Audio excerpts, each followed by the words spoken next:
Hi children, right, so we're going to have a go at making a new game. This is one I've already made. I actually recorded this, but sadly the audio didn't work, so here we go, doing it a second time. So the game is that you've got these players moving around, these people moving around, and you've got to click on the bats to get a score together. You've also got this ghost which you can click on, which has a big score because it's like a special object. But you've also got to avoid hitting the people because if you do, your score goes down. So I'm going to show you how to set it all up and how to make it, and give you loads of questions at the end so that you can answer those questions in your way, which means that you will make your own version of the game. So the first thing to do is, on your Google page, in the address bar at the top, you need to type in scratch.mit.edu. You can see the address there. Okay, so go into that, and when it loads up, it should give you this page. And you've seen it before. Click on Start Creating. New project will load up. I'm going to delete this tutorials. Now, if you remember, you've got your scripting on the left, and you've got your mouse and your character on the right. And this is the game screen. Yeah, that's what I meant to say. It's the game screen. So what we're going to do is get rid of the scratch, and we're going to choose a sprite. And we're going to have a pick ourselves. I'm going to go for this bat just because I want that haunted mansion theme, but you can have whatever you want. He's quite big, so I'm going to reduce him down to half the size just so he's got more room to fly around. Now let's have a think. What we want to do is get our game started, so events, and we want, when this event is clicked, we want the bat to fly around in various random places. So we're going to go to motion, and we've got the perfect piece of code for that. Okay, and if we press play, you can see he moves to a random position, but as you can tell, he just does it once. And some of you will remember that, so there's a reason why, and that's because when you click on this, it does that block and then stops, because you've only asked it to do it once. So what we need is this forever loop. If you remember, that forever loop means it goes round and round and round, like a loop. Literally. So now when we press it, you'll find he flies and flaps everywhere, looking rather peculiar and strange. No good to us. I mean, how are you ever going to click him when he's moving that quickly? So how can we slow him down? Well, let's have a look at control, and we want to control the time. Do you remember the idea of variables, things you can change? So if you can change it, it is a variable. So let's have a look here. At the minute it's 1 second, so I'm going to put that in. He'll wait 1 second, and then he'll go to a new position. Another second, another second, another second. And you can change that as you wish. You can vary that, so it's 1.5, that slows him down a little bit. Or you can speed him up by giving him 0.5, and he'll move much quicker. It's up to you, but do think to yourself, if you're a game designer, you do want your players to play, and you do want them to enjoy your game, or else it's pointless. So too quick might spoil the fun. But still, it's your game, you decide what you want to do. We then want to start creating a point system, because at the minute, nothing happens. He's literally just flapping around the game. So what we want to do is we want to go to variables, and we want to go on to make a new variable. So I'm going to call this score, and I'm going to click OK. Now I'm realising I'm going a bit quick, and this is because this is my second recording, but what I'm going to do is say, remember you can pause the screen at any point and rewind and replay and listen to what I'm saying again and get your head around it. With programming, it's not about the answer, it really is about how you get the answer, because if you know how to get the answer, you can do it again and again and again, whereas if you only have the answer, you can do it once, and that's not what programming is about. So again, pause the screen if you need to. If you remember, we have object-oriented programming, OOP, so we're still working in the bat, which means everything we do now affects the bat. So let's have a look. We want this when this sprite clicked, and of course this sprite is our bat. And then we're going to go back to our variables, and we're going to change the variable. Now it says change my variable. Well, we need to change that to score. Change score by 1. So when we press play and we click on the bat, you'll see the score is going up, which is great. That's our game going. I'm going to stop that though, because At the minute, if we change the wait time to say 5 seconds and press play, we can actually farm points by multiply clicking on our bat until he moves, which isn't great. So what we really want to do is, if we click the bat, we want our bat to fly off somewhere else so that we have to find it again and click on it again. And that's not difficult at all. In fact, you might be able to work it out because we've already got that piece of code here. Go to random position, go to random position. So I'm going to drop that in underneath, and now when we click on him, he'll disappear to somewhere else, which means that we've got to start chasing him again. I'm going to change my variable time down to 2 seconds. I think that'll make more sense right now. So he's looking pretty good at the minute. One thing I might want to do though is make sure that every time I start a new game, the score doesn't start at 24 or whatever I got to, it starts back at 0. So if you go to your variables, set my variable, remember you've got to change it to score to 0. Okay, so set score to 0. Put that in here, so it's not in our forever loop. This means that it'll only happen once and then ignored. So we'll press this, if I click on the bat a little bit just to get a score back up, you can see it says 3, and then I press the flag, it goes back to 0, I can start to play my game again.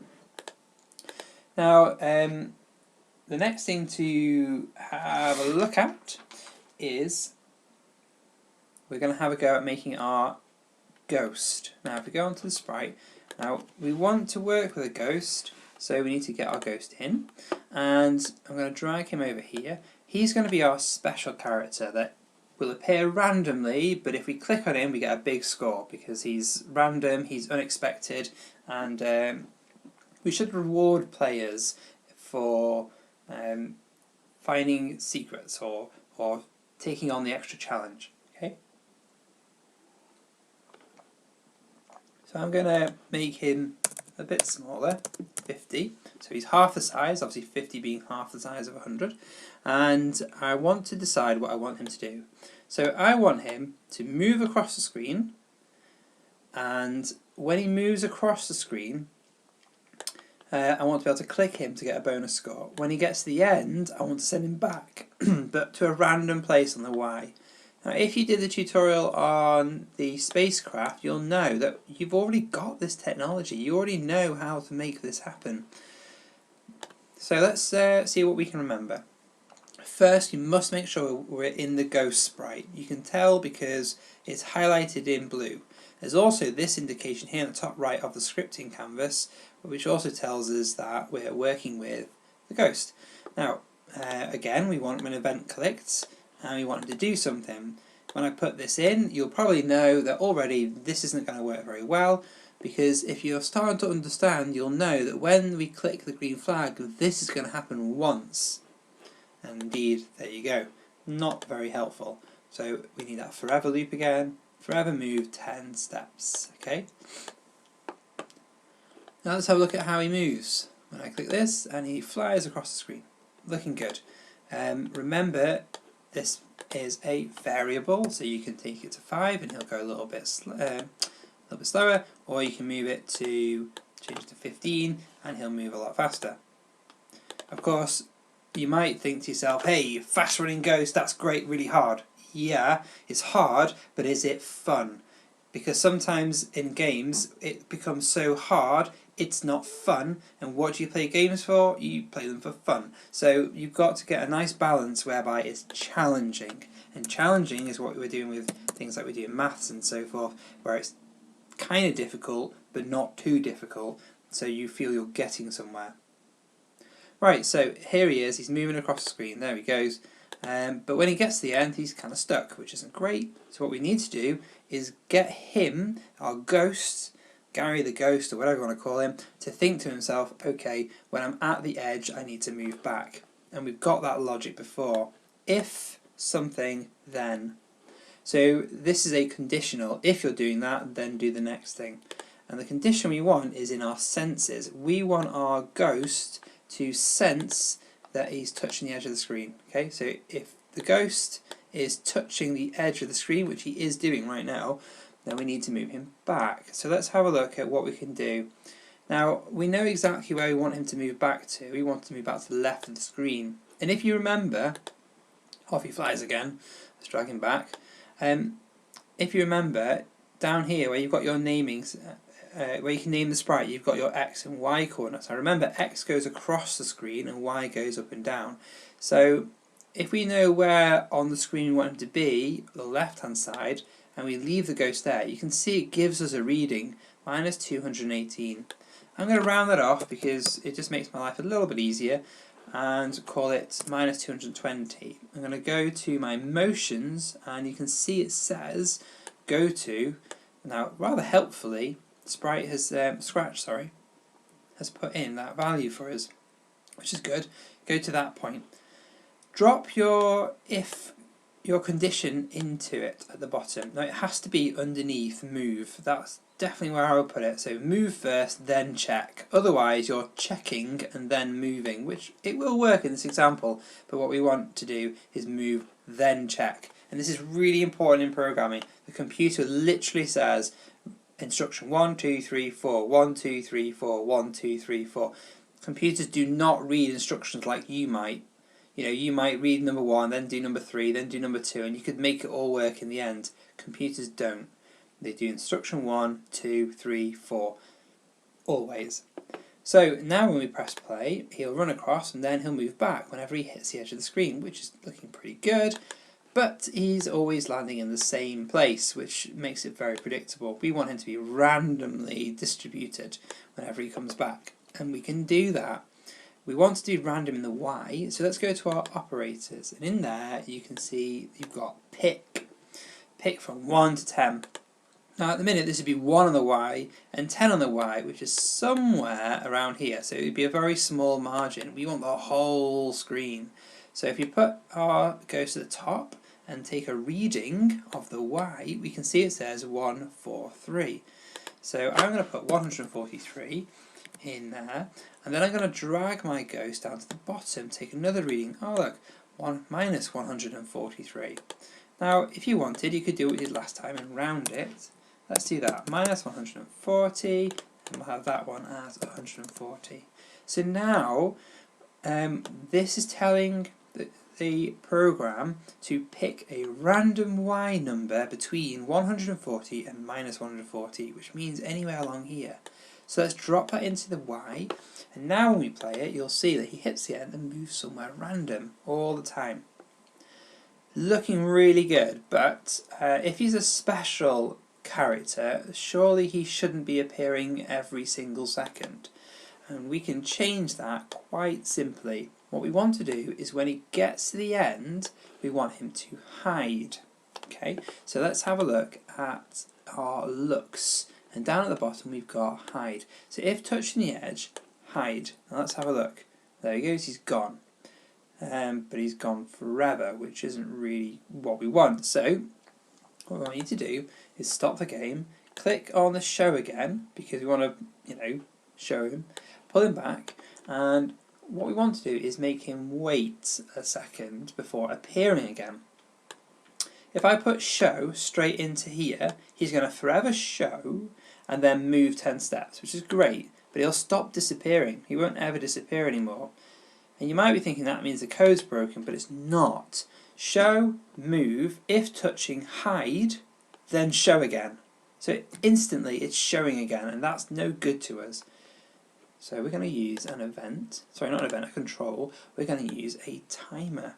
And we're going to just stick that in underneath hide. Hide, wait for, well, let's say 2 seconds, and then show again. So here we go. He goes to the end, wait, 1, 2, show. 1, 2, show. And there he is, alright? Now you might think that's still kind of predictable. Every 2 seconds he comes by, and you would be right. But we've already learned something here, haven't we, from our pick random. So go to operators and change your random values. Why don't we say he could wait any time between 5 seconds and 10 seconds. Put that random into it as a variable. Wait 5 to 10 seconds. So let's have a look. Let's see him play.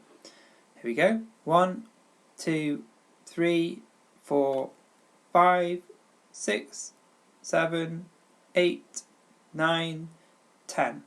There he is, 10 seconds. 1, 2, 3, 4, 5, 6, 7, 8, 8 seconds. So that time it was 8, and that's great. That means that he becomes unpredictable. And again, you can change those variables as much as you want. In fact, why don't we go one step better? Let's pick random. Let's pick between 5 and 10 again. In fact, why don't we make it 15? Oh no, let's do 10. And we'll put it into the move steps. Now this time he's going to have a different speed. Not only is he going to appear at random times, but sometimes he'll be slow and sometimes he'll be quick. Let's have a go. Let's put that in. There he is. This time he's slow. 1, 2, 3, 4, 5, 6. This time he's a bit quicker. 1, 2, 3, 4, 5, 6, 7, 8, 9, 10, and there he is again. Alright, now you can play with that as much as you want, but at the minute, whenever we click on him, we are getting no scores. So we need to use what we used with our bat, and we can reference that. Let's go back to the bat. To get a score in the bat, we have to click the sprite, change the score, and then we said move to a random place. Now, we do want some of this, but not all of it. Go back into your ghost, and you know that because he's up here. When Sprite is clicked, go to your variable, change my variable. Now it says my variable, make sure it says score, and then, well, the ghost is a special character, so 1 point isn't great. What about 10? So now if I click him, I should get 10 points, and I do. But you'll notice that I managed to get 20 there, because on the same run, I managed to click him many times. 1, 2, again. And that's no good. That's really no good, is it? Because that means we can farm our ghost. In other words, we can take lots and lots and lots of points from our ghost. So how can we stop that? Well, it's quite easy. All we need to do is, because of the way our movement script is set up, which is what this is the movement script, we can actually just take this idea of hide again and stick it underneath. If you click the ghost, you need to give 10 points, then hide it. And you might think, well, when's it going to show again? That's fine. The ghost will still travel, and when it hits the end, it will then show again because of our script here. So let's have a go. Click, click.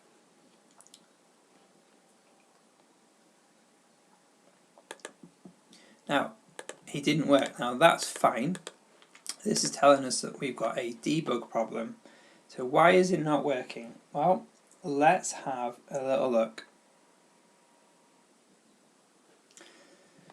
Now I think it's probably because we've got the show in the forever, so he's forever trying to show. He is hiding, but then he's been made to show again. So what we can do is just pull all this out, move the show to underneath here.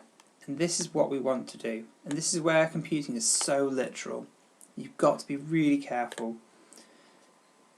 But it's fine, we've made a mistake and we have debugged it and we worked. So what this means is, it's going to move to this position, if it's touching the edge, hide, wait some time and then show again. Which means that when we hide here, it's just going to hide. So let's have a go with that. Stop the game, show our sprite, play, click, gone. We're going to wait, keep counting, 2, 3, 4, 5, and there he is again, bump.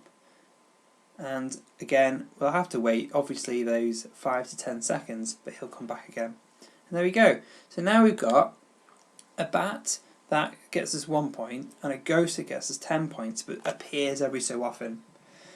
Now, at the minute, it would just be about totaling up as many scores as we can. But why don't we throw in something that might make it harder? Why don't we throw in someone like Ben? Okay, now Ben is going to be our hero in our story. We don't want to strike Ben. Ben is the one who's hunting all the bats and the ghosts. So what we're going to do is change his size to about 70, so he's a bit smaller, and we're going to make him somebody we don't want to hit. This is going to be really simple. We're going to go for events. When this sprite is clicked, variables, change my variable, again, not my variable, score, because that's what's up here. Change it by minus, or let's say 5, so it's a punishment. So now, when we press play, if we click on our bat, we get some points, but if we click on Ben, we get negative points, okay, because we're going backwards. But obviously he's not much of an obstacle if he's just there. What we want him to do is to dance around the game canvas like the bat, so he's somebody we've got to avoid. So, again, let's go to our bat. Realistically, Ben is just the opposite version of the bat. The bat gets his points and moves randomly. Ben hides points and moves randomly. So let's go into Ben. Make sure it is Ben. Again, you can see with this object-oriented programming, control, and we want a forever loop.